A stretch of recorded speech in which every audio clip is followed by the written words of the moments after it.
Jet fans, I'm sad to report that I predicted this game wrong. I said they would lose when they actually won. I'm just kidding, of course. I'm super happy that the Jets won.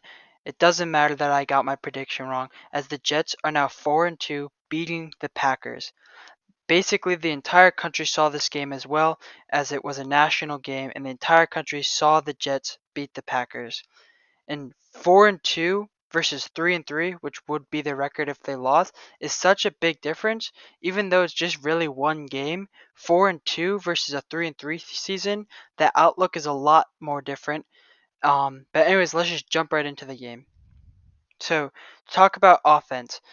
I was a little concerned at first. It was quiet for the first half, and even to the end of the third quarter, really the offense didn't do much. But then at the end of the third quarter, a big Corey Davis catch and then led to a Braxton Berrios touchdown, which really kind of sparked life into their offense, and then they started clicking. And of course, that goes into the fourth quarter, which is right now, anyways, somehow the Jets' quarter. Even though they're super young, the fourth quarter is just the Jets' quarter. They dominate the fourth quarter. And so, of course, when they went into the fourth being up, you could feel like the Jets had a good chance of winning, which they did. Even though they were playing Aaron Rodgers, who also likes to dominate the fourth quarter, he didn't this game. And it's just crazy to think that the fourth quarter, the Jets, a super young team, dominates that quarter, which veterans like to normally dominate. The Jets, as a young team, dominates that quarter. But really, the big star of the show was the defense. The defense dominated this game, especially the defensive line, and with that, of course, big man Quinnen Williams.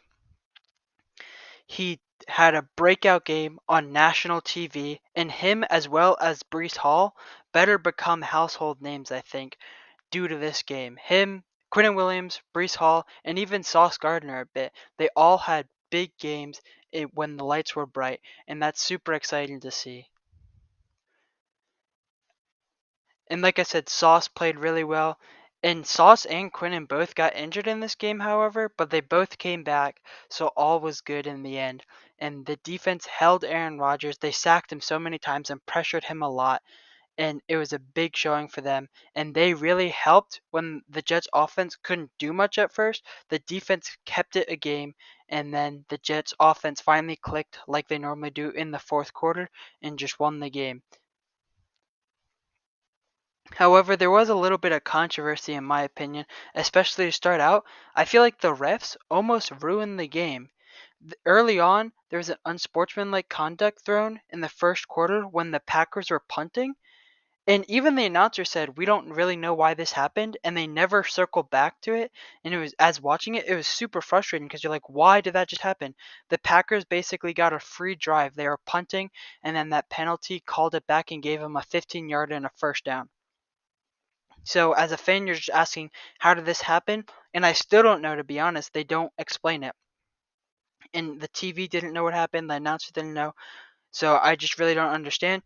And then later on in the game, there was a clear unnecessary roughness on the Packers as they tackled, I believe it was Breece Hall, out on the sideline. They tackled him after he already jumped onto the sideline. And even the ref grabbed their flag, but then just decided not to throw it, which is very interesting. And like it really frustrated you as a viewer.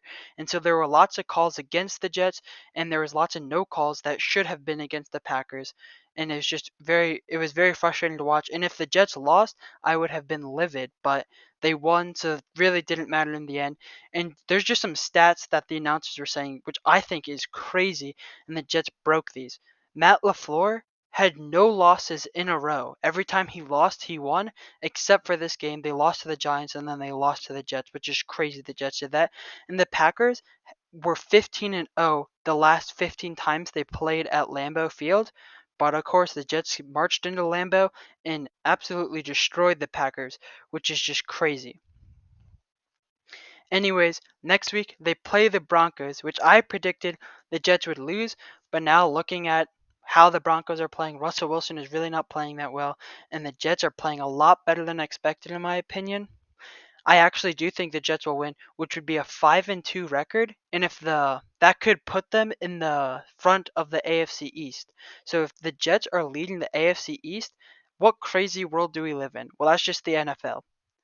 Anyways, thanks for watching. Don't forget to like and subscribe.